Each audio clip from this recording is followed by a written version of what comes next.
लोकमंच news और मैं आपके साथ प्रियंका राजपूत। बुलेटिन की शुरुआत करेंगे इस वक्त की बड़ी खबर के साथ और सबसे पहले बात करेंगे अलीगढ़ की। कांग्रेस के राष्ट्रीय महासचिव प्रियंका गांधी आज अलीगढ़ पहुंची तो वहीं इस दौरान उन्होंने प्रत्याशियों के लिए जनसंपर्क किया और समर्थन मांगा। प्रियंका वाड्रा का काफिला खैर इजलास होते हुए अलीगढ़ पहुंचा और इस दौरान वे खैर नहीं रुकी। इससे कार्यकर्ताओं में मायूसी छाई और इजलास में रोड शो करने के बाद दोपहर 2 बजे अलीगढ़ पहुंची। यहां शहर और कोल विधानसभा क्षेत्र में रोड शो करने के बाद सभा को संबोधित किया। प्रियंका वाड्रा ने हाथ हिलाकर और हाथ जोड़कर लोगों का अभिवादन किया। दूसरे गांवों में आप बताओ, इलियास भाई आप ही बताओगे, आप मुस्लिम समाज से हो। मुस्लिम के भी तमाम गांव मेरे साथ जुड़े हुए हैं। बात जहाँ तक दूसरी बिरादरियों की बात है उसमें सोचने का कोई प्रश्न नहीं है, क्वेश्चन मार्क लगता ही नहीं वहाँ पर। वह एक तरफा समर्थन है और इस बार यह इतिहास रचा जाएगा कि नौगामा में इतनी भारी जीत किसी और प्रत्याशी की नहीं होगी जो देवेंद्र नागपाल की होने जा रही है ईश्वर की कृपा से और आप लोगों का आशीर्वाद से। अच्छा, जनता आपको विधायक बन के यहाँ से भेजती है तो सबसे पहले प्राथमिकता किस काम को देंगे? विकास प्राथमिकता जो मेरी है सबको पता है। मैं विकास को प्राथमिकता देता हूँ, सम्मान को देता हूँ और आपने देखा कि मैं विधायक रहा तो किस तरह के मैंने विकास किए। खबरों में आगे बढ़ेंगे, बात करेंगे अमरोहा की। उत्तर प्रदेश के जनपद अमरोहा के नौगवा विधानसभा से बीजेपी प्रत्याशी देवेंद्र नागपाल ने गांव-गांव पहुंचकर जनसंपर्क किया। जनसंपर्क के दौरान बीजेपी प्रत्याशी देवेंद्र नागपाल ने समाजवादी पार्टी के पूर्व कैबिनेट मंत्री महबूब अली के पैतृक गांव पहुंचे, जहां पर मुस्लिम समुदाय के लोगों ने देवेंद्र नागपाल को अपार समर्थन दिया। बता दें कि नौगवा सादात विधानसभा की चुनावी चर्चा के ऊपर बात की जाए तो बीजेपी और सपा दोनों की फाइट मानी जा रही है। बीजेपी प्रत्याशी देवेंद्र नागपाल ने मीडिया से बात करते हुए सपा नेता महबूब अली को और बसपा प्रत्याशी शादाब टाटा को गुंडा बताया और साथ ही देवेंद्र नागपाल ने बताया कि बीजेपी सरकार सबका साथ सबका विकास साथ लेकर कार्य करती है और जिसको लेकर हिंदू मुस्लिम सिख ईसाई सभी धर्मों का अपार समर्थन मुझे मिल रहा है। अच्छा, जैसे आपको सकरपुर जैसे गांव है उनका, उसमें मुस्लिमों ने काफी समर्थन दिया जैसे हम लोग देख रहे हैं, तो अभी अदर गांवों की क्या स्थिति है? दूसरे गांवों में आप बताओ, इलियास भाई आप ही बताओगे, आप मुस्लिम समाज से हो।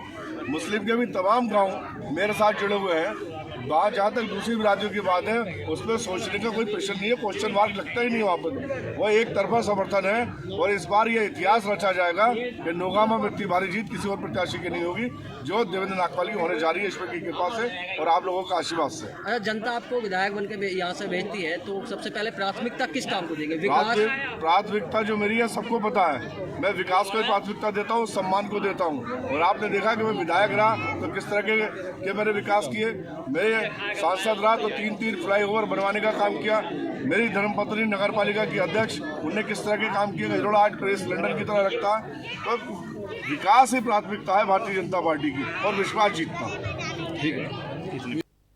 विधानसभा चुनाव में महिलाओं के मत प्रतिशत बढ़ाने को लेकर जिलाधिकारी आरिका खोरी ने सैकड़ों महिला कर्मचारियों के साथ स्कूटी रैली निकाली और मतदान के लिए महिलाओं को शपथ दिलाई और स्कूटी रैली का नेतृत्व करते हुए जिलाधिकारी ने खुद भी 4 किलोमीटर तक स्कूटी चलाई और ये स्कूटी रैली फूलन देवी चौराहे से शुरू होकर रजपुरा चौराहे पर समाप्त हुई। 7वें चरण में भदोही के 3 विधानसभाओं में मतदान होने हैं और इस बार महिला मतदाताओं की संख्या में काफी बढ़ोतरी हुई है।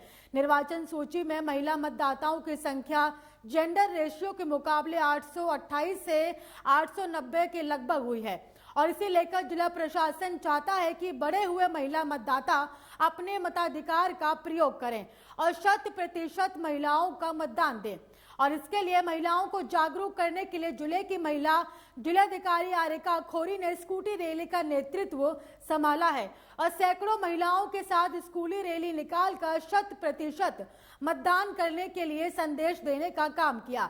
रैली समाप्त होने के बाद महिलाओं को मतदान करने के लिए शपथ भी दिलाई और जब भारी संख्या में महिलाएं स्कूटी लेकर सड़कों पर निकली तो ये नजारा देखने कर लोगों को नारी शक्ति का एहसास भी हुआ। देखिए, महिलाएं स्कूटी बहुत चलाती हैं और इस स्कूटी रैली के माध्यम से हम महिला मतदाताओं को टारगेट करना चाहते हैं, उनको संदेश देना चाहते हैं कि आने वाले विधानसभा चुनाव में जो कि जनपद में भदोही जनपद में 7 मार्च को वोट पड़ेगा, उसमें ज़रूर आएँ, सामने आएँ और बूथ तक पहुँचे, वोट ज़रूर डालें। हमारे जनपद में महिला मतदाताओं की संख्या वोटिंग रोल में बहुत बढ़ी है, अधिक संख्या में बढ़ी है, जिससे हमारा जेंडर रेशियो इम्प्रूव हुआ है। अब उसका सार्थक अर्थ यही होगा, अगर वो आकर के वोट डालें तो हमारा वोटिंग परसेंटेज बढ़ेगा और महिलाओं का वोटिंग परसेंट मैं चाहती हूँ कि 100% हो और भदोही जनपद का हम टारगेट कर रहे हैं कि 90% से ऊपर लेकर के जाए। तो इस स्कूटी रैली से हम यही संदेश देना चाहते हैं कि महिलाएं ज़रूर अपना वोट डालें। अभी महिला मतदाताओं का जो रेशियो है वो क्या है जिले में और उसको कहाँ तक ले जाना है? अभी हमारा जो महिला मतदाता सूची में जो जेंडर रेशियो है वो 893 है और ये 1 वर्ष में 65% बढ़ा है। अब बात करेंगे बुलंदशहर की। बुलंदशहर में पुलिस पर बाइक सवार युवक को डंडा मारकर घायल करने का आरोप लगा।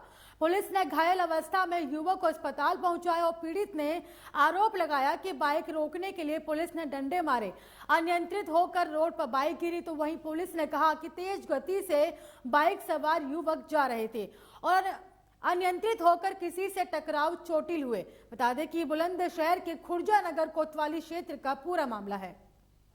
खुर्जा नगर थाने में गांधी रोड पर 2 नवयुवक थे, सफ़ेद अपाचे में सवार थे और मखदूमगंज की तरफ से आ रहे थे और बहुत ही रैश ड्राइविंग करते हुए तेजी से आ रहे थे। पीछे से कोई चिल्ला गया था रोकने के लिए। मौके पे हमारे थाने की फोर्स और पैरामिलिट्री फोर्स एयर ऑपरेशन कर रही थी, उसको रुकवाने की चेष्टा की गई परंतु वो रुका नहीं और बहुत ही तेज़ी से खतरनाक ड्राइविंग करते हुए आगे चला गया और आगे भीड़ में जाके भिड़ गया, जिसको चोट आ गई। मौके पर पुलिस ने उसको उपचार के लिए अस्पताल भिजवा दिया है। समाजवादी पार्टी के राष्ट्रीय महासचिव प्रोफेसर रामगोपाल यादव ने केबीए महाविद्यालय बरनाहल के प्रांगण में करहल विधानसभा में समाजवादी पार्टी के प्रत्याशी अखिलेश यादव के समर्थन में वर्चुअल जनसभा को संबोधित किया और कार्यकर्ता और मतदाताओं से अपील की है कि पार्टी के राष्ट्रीय अध्यक्ष अखिलेश यादव को भारी मतों से विजयी बनाएं और साथ ही चुनावी घोषणा पत्र का जिक्र करते हुए 300 यूनिट फ्री बिजली, महिलाओं को समाजवादी पेंशन योजना के तहत पेंशन और शिक्षा मित्रों को स्थायी अध्यापक के पद पर नियुक्ति और सभी संविदा कर्मियों को स्थायी नियुक्ति दी जाने की बात कही और साथ ही समाजवादी पार्टी के कार्यकर्ताओं को निर्देशित करते हुए कहा कि हर जाति, हर समाज के लोगों के पास जाएं और 100% मतदान कराने का कार्य करें। बता दें कि प्रोफेसर रामगोपाल यादव ने कहा कि समाजवादी पार्टी उत्तर प्रदेश में 400 सीट जीतकर सरकार बनाएगी। एक तरफा चुनाव हमारे क्षेत्र के आए हुए महानुभाव हम प्रोफेसर साहब,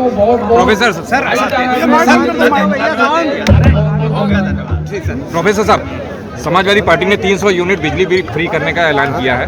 वहीं कल भाजपा ने अपना मैनिफेस्टो जारी करने जा रही है, जिसमें सूत्रों से जानकारी मिली है बिजली से संबंधित कुछ बड़ी घोषणा की जा सकती है बीजेपी द्वारा। अच्छा, करने को होता तो करने देती पहले, अब वो तो सरकार में है, वे तो आज चाहें तो कर सकते, घोषणा क्या है, लेकिन उन्हें करना ही नहीं था, वो तो डर के मारे वो कुछ भी कर सकते हैं, अब उनकी बात पे कोई भरोसा नहीं। अच्छा सर, जो आपके यहाँ जो आपसे ही पार्टी में गुर सीखे थे वही दाव खेल रहे हैं, क्या लगता है?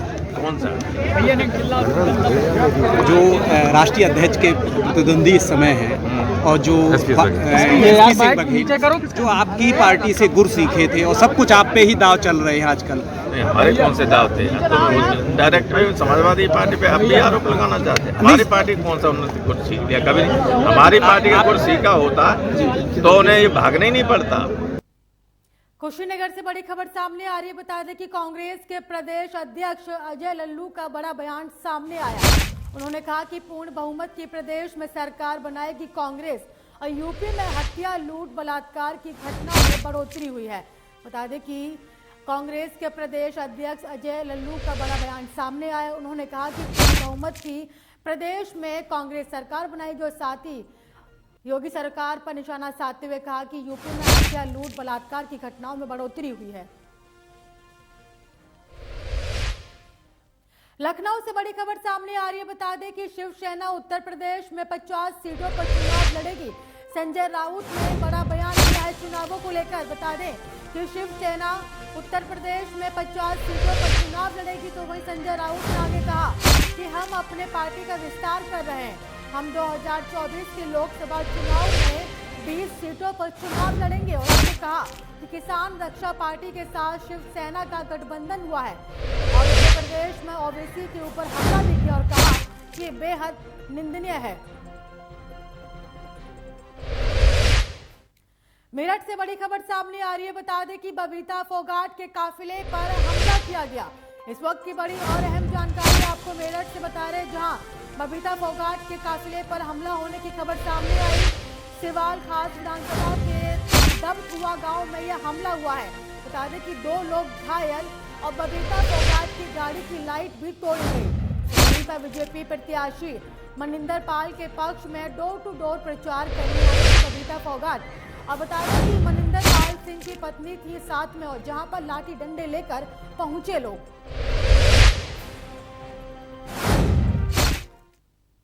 खबर यूपी के सोनभद्र जनपद से है, जहां प्रधानमंत्री नरेंद्र मोदी के संसदीय क्षेत्र वाराणसी से 200 किलोमीटर दूर झारखंड और छत्तीसगढ़ के सीमा से सटे उत्तर प्रदेश के सोनभद्र जिले के 11 गांव के लिए विधानसभा चुनाव आखिरी चुनाव होगा। इन गांव के लोग चुनाव को लेकर बिल्कुल खामोश हैं। उनका आरोप है कि उनके संघर्ष में किसी पार्टी के नेताओं ने उनकी मदद नहीं की।